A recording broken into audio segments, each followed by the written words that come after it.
Magandang araw mga kaibigan. Bigyan natin ng opinion, reaction itong mga pahayag ni Vice President Sara Duterte tungkol sa kalagayan ni Atty. Harry Roque na sa ngayon nasa Netherlands at hinihintay niya yung application niya for asylum kung maaprubahan o hindi. Tinutugis siya ng administrasyong ito. Isa siya sa priority target ni General Torre na maaresto dahil meron siyang warrant of arrest dito sa Pilipinas, non-bailable. Okay. So ito ang pahayag ni VP Sara tungkol sa kanyang kalagayan. Pakinggan natin. Okay, Atty. Harry Roque, dahil sa totoo lang, pakiramdam ko ay yung persecution sa kanya ay dahil sa pagpapakita niya ng suporta kay dating Pangulong Rodrigo Duterte and syempre sa tanggapan ng pangalawang Pangulo, no? Naawa ako kay Atty. Harry Roque dahil sa totoo lang, pakiramdam ko ay yung persecution sa kanya ay dahil sa pagpapakita niya ng suporta kay dating Pangulong Rodrigo Duterte and syempre sa tanggapan ng pangalawang Pangulo, no? So,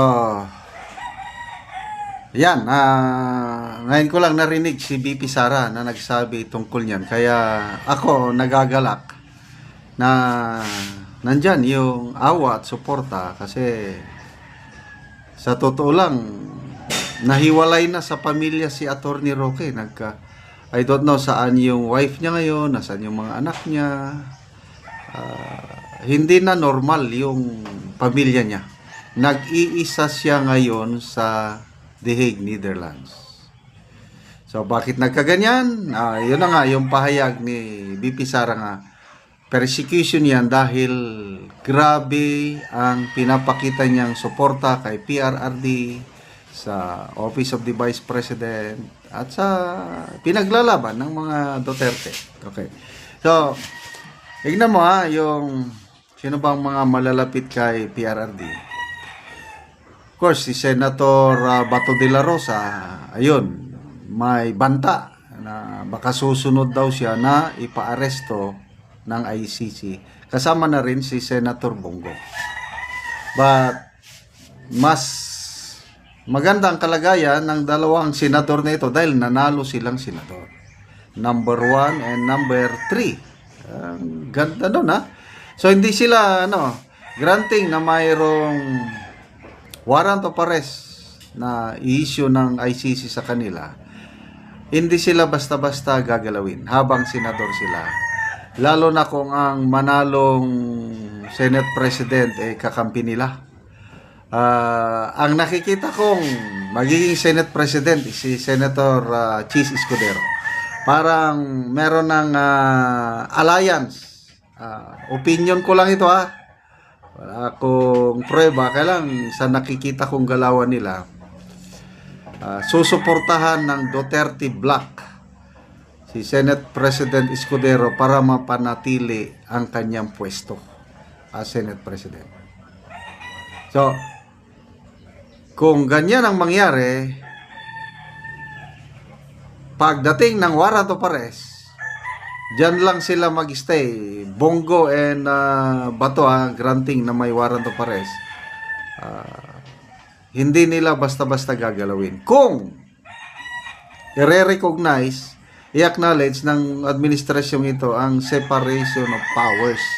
Kasi co-equal branch of government, executive and legislative. Kaya lang, kahit co-equal branch, kung order is order, wala rin magawa. Pipilitin pa rin na arestuhin at dadalhin na naman sa ICC Senator Bato and Senator Bongo kung magkatotoo na sila ang isusunod na bigyan ng warrant of arrest. So, balik tayo kay Atty. Harry Roque.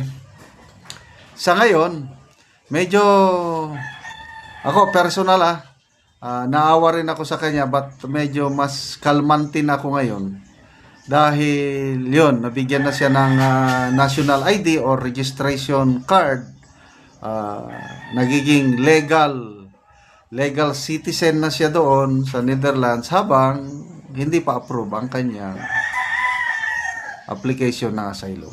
Tapos, sana magiging totoo yung post ni Attorney Harry Roque na in 3 months from now, magkakaroon na siya ng work permit at magtratrabaho sa isang international law firm at magtuturo sa isang university sa Netherlands.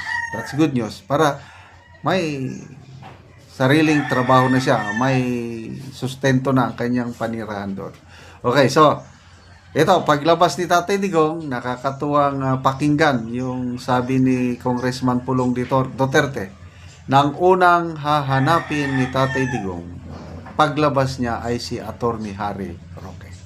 So I agree ako na kaya nila hinahabol si Attorney Roque dahil sa laki ng tulong niya sa Duterte family.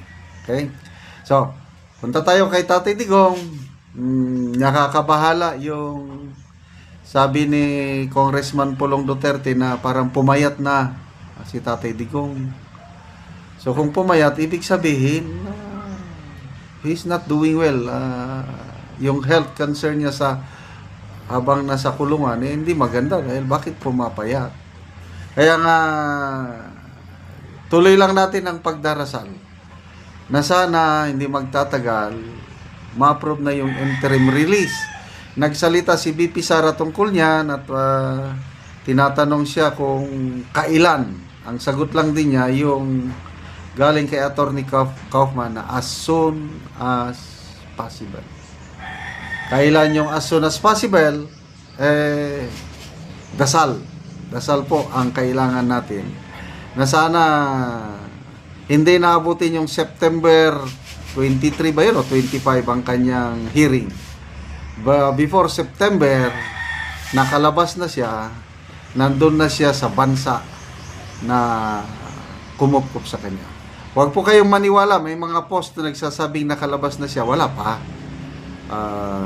Hintayin natin kung ang announcement galing kay Attorney Kaufman, ang galing kay Attorney Roque o kay BP Sara sa kanyang mga anak, kung sila ang nagpost na nakalabas na si Tatay Digong, totoo yun. Kailan kung iba ang nagpo-post, huwag muna kayong maniwala. Excited lang yan ng mga DDS na nagpo-post na sabi nakalabas na. Okay, salamat mga kaibigan sa inyong pagsubaybay sa ating channel.